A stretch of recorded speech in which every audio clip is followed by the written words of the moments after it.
Welcome to week 2 of Apologetics. Today we're going to be talking about religious pluralism, but first off, my name is Isaac Horn, and Jesse is going to be joining us today as we talk about religious pluralism.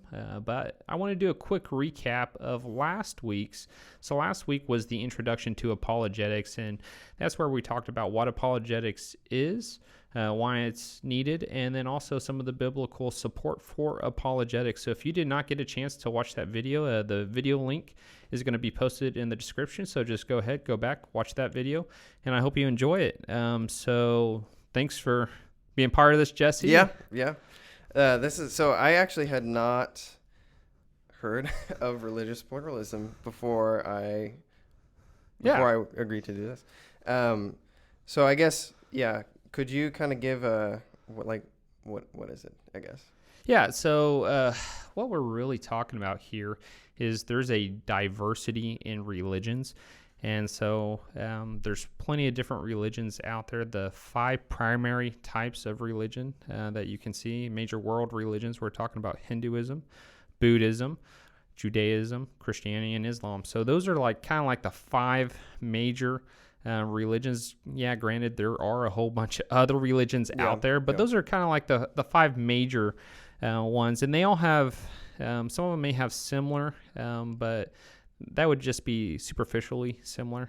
There's fundamental differences between them, and we're talking about their views on God, ultimate reality, the self, soteriological goals, so salvation, and then founder, Messiah, and prophets. But if we're talking about just simply what is religious pluralism, if I could just cap it off and give a quick definition, it's simply that ultimately all world religions are correct, and each one of these religions is offering a different path and partial perspective of the ultimate reality. But really, that's just one view in the many different philosophical views about what's going on. And so when you start looking at these different philosophical approaches to this, you have atheism, which is a lack of belief that there is a God. So atheists simply just don't believe that there is a God.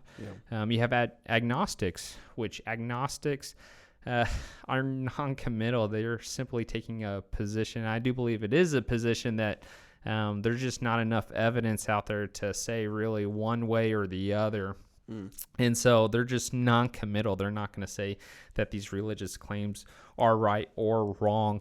You have religious inclusivism, and that's where only one world religion is fully correct. But, some of the other religions have some partial truth, and but there's only one true, correct religion. But you can still obtain salvation through these other religions. Another way is religious exclusivism. That's where there is only one true religion, and salvation is only through that one religion. So I would say that Christianity is an exclusive religion in that its claims are exclusive. And then you have religious relativism, which is another broad topic you can talk about, because that's where each religion is true to its own adherents, but there is no objective substance to religious truth.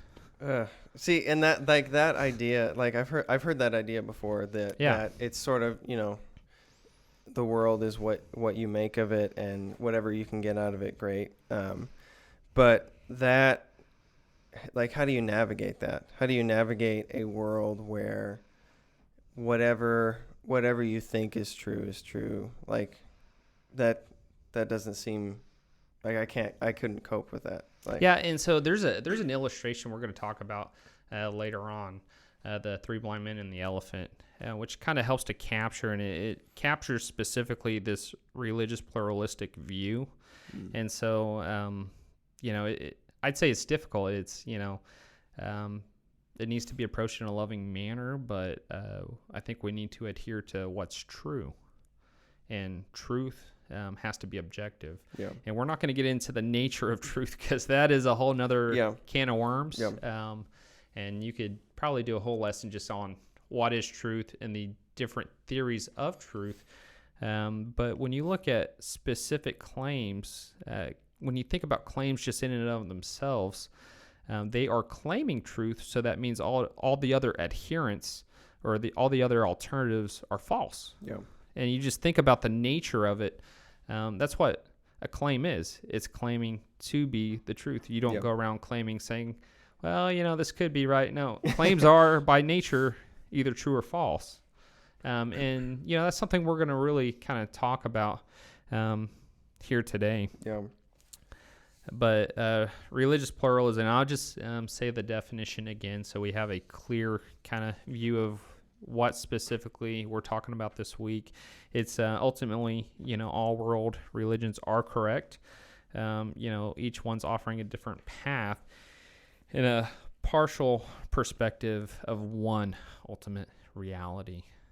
Which that's an interesting perspective, because I don't, like you're saying, these main world religions, I don't think any of them claim that all the other ones are correct, and like we certainly don't as Christians. Like, and so where does that perspective come from exactly?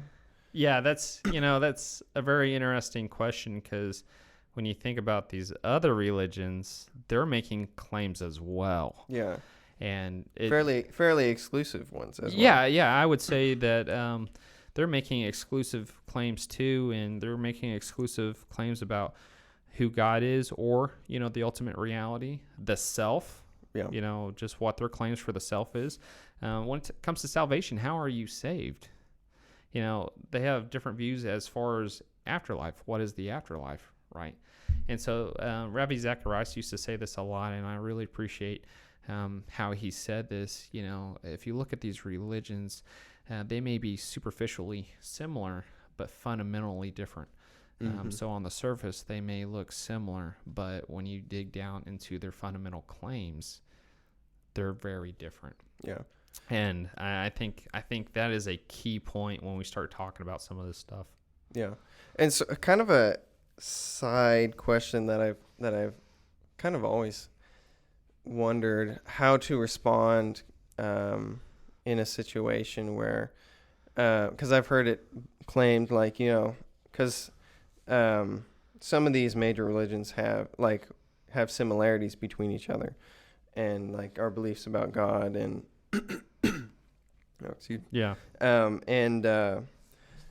where some of these religions are kind of came up in a vacuum, and so the claim that is put forward is that, like, we as humans are searching for a higher power to answer to, almost, and that the similarities between these religions are a result of human manufacturing, mm-hmm. almost, of these belief systems. So I guess I don't know if there's an answer to that question, but like how would we, from a biblical perspective, from an apologetics perspective, kind of come at that question of or come at that seeing all these different similarities between these different religions and whatnot? Yeah, so that is a really good question. And what I would simply point to, in Paul talks about this in Romans, is that the law that is written on our hearts, and I believe it's Thomas Aquinas who specifically said this is an example or an evidence for the existence of God, is simply because we all have this moral law written on our hearts.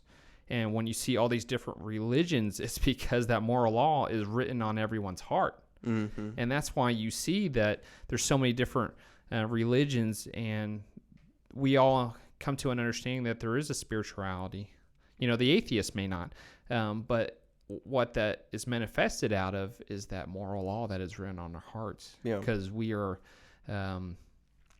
designed by a creator, and so we are made in the image of God, and so that moral law is written on our hearts, and that's what I would say is that the moral law is evidence for that.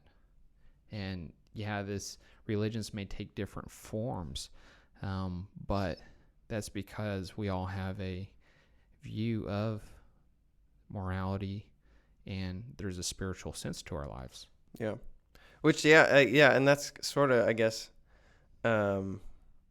what I had wondered is if it was a more of a result of what God had put in us initially, and just that the similarities spring out of that, like that, like you're saying, that law being known to us from birth, and just kind of influencing us even without us thinking it necessarily. Yeah, and we'll talk on this a lot more in depth when we talk about good and evil, because if you take away a moral law, and I know this is a little rabbit trail, but when you take away the moral law, then what's the foundation for right and wrong? Yeah. How do you distinguish between what is good and evil? And as believers, we believe that there was a moral law written on our hearts, and so that's why we have a sense of morality, and that's why you see morality across the world. Yeah. And you see these multiple different religions. Yeah. Which that makes sense. Yeah.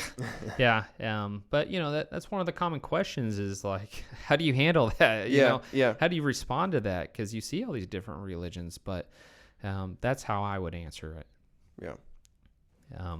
And I think the three blind men and the elephant are definitely a kind of a good illustration for when we talk about religious pluralism. And I'm just going to read it so that we have a full understanding of it. And it says, there were a group of blind men who came upon an elephant for the first time. Since they are blind, they each attempt to understand what is before them by feeling the elephant. The first feels the side of the elephant and takes it to be like a wall.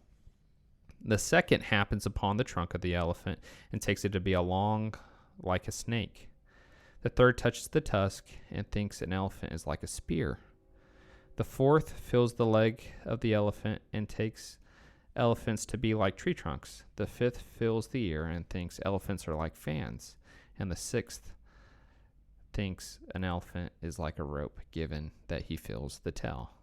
I'm sorry, I missaid that. That's not three blind men, it's six. But but that's a great illustration of what this worldview is. Like the idea that nobody's got the full picture really, and that you have to put them all together in order to actually piece together what the world is. When I heard this for the first time, I'm like, wow, that almost seems partially true, but as a believer, I don't think that's true. I don't think that lines with scripture, nor do I think it aligns with Christianity as a whole. So it's very difficult, like just at the first instinct impression of that illustration, you're like, because it's easy to see what the point that he's trying to make, or who wrote this, by the way. I don't remember off the top of my head, but John Hick was one of the leading philosophers who spoke towards religious pluralism, and he wrote a lot on it. So he had some really interesting things to say. But when you start looking at religious pluralism, it kind of comes in two different types. Almost like in everything in philosophy, you question everything. So even then you can break stuff down even further. But there's kind of two different categories you can really break it down to, and it's simple religious pluralism, and then sophisticated religious pluralism. So you have two different types that are pretty similar, but they're different. But they fall all under this religious pluralistic umbrella. Okay. If that makes sense. Yeah. And what are the distinguishing differences between those two? So let's go with the simplistic view first, and it's just that everyone's right. Everybody's correct, and so this is just the blanket view, like everybody's right, nobody's wrong. But when you think about it, like that can't. Is that real? I don't think so. Yeah. And is that a when you think about it, like, is that a good position to take? And like, here's one of the problems. If you say that there is no God, or you say that God is a Trinity, or you say simply that there are multiple different gods, like, well, how can you say they're all right? Yeah, and that's true. Like those are. I feel like people, when they say that, aren't actually thinking about that, but like that is the logical conclusion to holding that position. But it does seem like that that perspective is just kind of a default. Like, I don't really want to think about this too hard. Yeah. Like, I'm just gonna just off the cuff, like, yeah, well, maybe everybody's right. Yeah. Well, then you could say, well, maybe nobody's right. Yeah. Right? I mean, if you could simply say, well, everybody can be right, you could also say nobody's right. Yeah. And you'd be equally right. Yeah. Correct under that view. Yeah. And so it's not logically possible to have an atheist and a theist correct. Yeah. Yeah, exactly. Like that when all these different worldviews hold conflicting beliefs, like they can't all be correct at the same time. That's that just gets messy. Yeah, and it gets confusing, and it's self-refuting. So even a step further, if you were to say that all claims are true, and then you say that there is no absolute truth, well then, that complete debunks that all claims are true. Which I wonder if that's what leads into that worldview is suggesting like there is no absolute truth, but I like as a justification for people having their own truths, like suggesting that the world is just kind of you can mold it to whatever you want it to be. Well, yeah, and that's kind of more the religious relativism, because it's like true for its adherents, but it's not true for other adherents. So like that's basically saying like, for the adherents of Christianity, Christianity's true. But for the adherents of Hinduism's true. And there is no objective truth. But like, is that true? Logically that doesn't hold up. That doesn't make sense that although, and see, but that's the annoying thing about like relativism is you can just kind of explain away anything. Like, what is logic? What is like, it doesn't matter if it doesn't make sense. Yeah, I mean, you could even say, what is truth? And like I said, we're not going to go really into the nature of truth, but that's a whole nother conversation you can have, because is it sui generis? Can you not break it down any further? Or, you have these multiple different theories of truth. And so it can get muddy really quick. Yeah. But,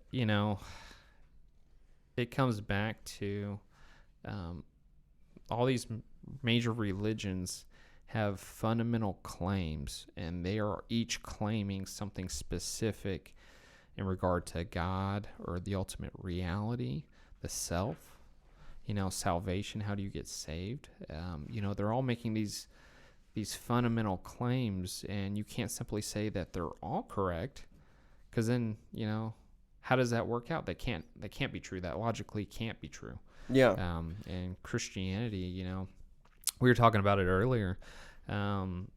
Jesus says, I am the way, the truth, and the life. Nobody comes to the Father except through me. And that is a claim to exclusivity. Yeah, yeah. And so if you want to just say, well, he didn't mean that or whatever, but he's making a claim to exclusivity. So Christianity is an exclusive religion. Yeah. Well, and I know, like, in my experience, I even just not even like I was talking to somebody, but just thinking about feeling prideful almost, even though it's not coming from a place of pride, suggesting that what I believe is the absolute truth. Because, and I think I don't know. It's because we're all human. We all are like everybody from different worldviews thinks that their worldview is the correct one. So I guess that's where the thought of it being arrogant, suggesting that it's absolutely true, comes into play. But even like you're saying, like Jesus literally said, "No, like I'm it." Yeah. He's pretty clear on that point. Yeah. And that is a accusation that's often thrown around is that's arrogant and intolerant. But I'd simply push back in two different ways. Arrogance is an attitude. Claims are not an attitude. Claims are facts. Yep. If we say that God exists, that is a claim. There is no attitude about that. Propositions are claims, and claims are either true or false. Yeah. So you can have a discussion on whether God exists or not, and you could even break it down and say, is it more likely that God exists versus not? And that's a probability take then. Is it probably more likely that God exists or not? And then you look at the evidence and say yes or no. Yeah. Those are propositional claims. And so I'd say arrogance is an attitude. But I would also say that is it possible for somebody to make claims and be arrogant at the time of making claims? I'd say people can do that. They can be snooty. And as Christians, we definitely don't need to do that. We're called to love all people. Yeah. Even if we may not agree with someone else's opinion, worldview, whatever it may have. But arrogance is an attitude, and that's really where I would push back first. Yeah. And then the second thing I would really bring out is that, well, if you look at pluralism, even the simplistic version, that is an exclusive claim in and of itself. Oh yeah, how so? So if you're claiming that all religions are true, that is a claim. Mm-hmm. What you're specifically saying is a claim. So you're claiming everybody's true. So nobody can be wrong. Yeah.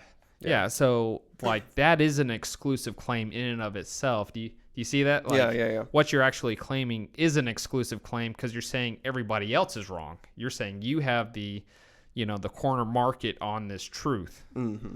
That everybody is. That everybody, right. Yeah. That everybody's right. Yeah. And you're like, well, you are literally just making an exclusive claim. Yeah. In and of itself. Yeah, that's interesting. If that makes sense. Yeah. And when you think about it like that, you're like, huh. You're like, I had never really thought about it like that, but that's exactly what is going on. Yeah, that's interesting. Yeah, it kind of changes, makes you think a little because you're like, well, wait a second. That didn't go how I thought it was going to go. But, it's very much true. Yeah. And so, in a nutshell, that is the simplistic version. Okay.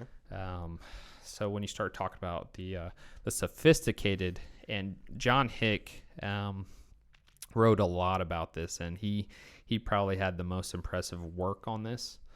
He wrote a lot of stuff on this.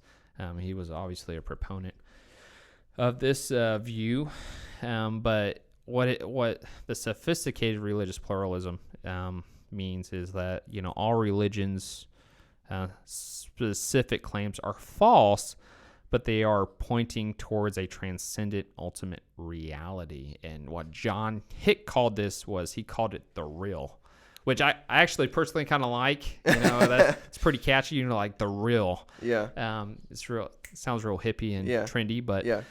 That's what he was really talking about. Was go back to the blind men and the elephant. You see how each of the 6 men, are finding a different part of the elephant, and so they come to a different interpretation of what it is. And so what he's basically trying to say is that each of these religions, are looking at it from different perspectives, but they're looking about it and talking about the ultimate reality, the real as a whole. So is there any, this is kind of a side question, I guess. Is there any, does he claim to, or does he suggest what that is exactly? Like, because he's talking about all these different people having these different pieces of the puzzle almost. Like, yeah. Are they supposed to come together at some point and like make sense, or? Not necessarily. From my take on him, not necessarily, because he's leaving it open to salvation coming through other religions. So it's just not concrete, just kind of. Yeah, it's open. I don't like that. Yeah. Well, you don't agree with it. That's his, and I hope I'm doing him justice, but my understanding of John Hick was his view. That's interesting. Was that nobody had the actual correct answer. That all these different religions are coming at it at a different way, describing the real as a whole. Yeah. And so, how could you say that one of these was incorrect while the other one was? Yeah. I see. So you'd basically be saying the guy that's got the tail on the elephant is the right one. He's got the correct interpretation of what the elephant is. The elephant is, yeah. And so John Hick's saying, no. That's so interesting, because that's just such a radically different worldview from what we know as Christians. Yeah, and so, but when you think about it, you're like, wait a second. But there is somebody who actually has the full picture. Yeah. It's the narrator. Yeah. So what John Hick is saying, and he's making an exclusive claim, is that through that illustration, he's basically saying that he's got the correct view because he sees the whole elephant. That's interesting. Do you see that? Like, yeah, that is. He's kind of putting himself he's in the position of having the answer. Of knowing what the truth is, and that each one of these other religions is trying to fill out what an elephant is, but he sees the full elephant. So what he's saying is he's making an exclusive claim that he knows what's really going on. Yeah. Which, we don't agree with. Yeah. And that's interesting that you can't really escape that making a claim that has to be absolutely true. Otherwise your worldview doesn't work. Yeah. Which even people who claim to not really have a worldview have to make some sort of claim like that. That's interesting. So yeah, I guess then there really is no reason to feel bad about making exclusive claims. No, I would. Yeah, I'd say no. There's no reason to feel bad, because if you think about it, almost everybody else is making exclusive claims just in on themselves, and so are they equally being intolerant? Yeah, not a lot of people feel like they're being tolerant by making their whatever their claim may be. Yeah. So that in general is religious pluralism, and that's just like one subset. We talked about all these other things, but that's just one subset, because that's an often view that you may encounter just on the street from people like, well, maybe everybody's right. Like, well, maybe nobody is. And so thank you for joining us. That is our talk this week on religious pluralism. Thank you, Jesse, for joining me. No, that's fascinating, and this will be fun to do. There's so many things that you can talk about, and next week we're going to be talking about evil, and we're going to pick out a different portion of evil, whether it's theological, existential problem of evil. But I think we may spend a couple weeks in evil, just because we all have questions about it. But I will say I did have suggestions for reading if you want to read kind of more on this. Ravi Zacharias wrote a great book, Jesus Among Secular Gods. Great book. So that is the one suggestion for this week. Thank you for joining us. We hope to see you next week.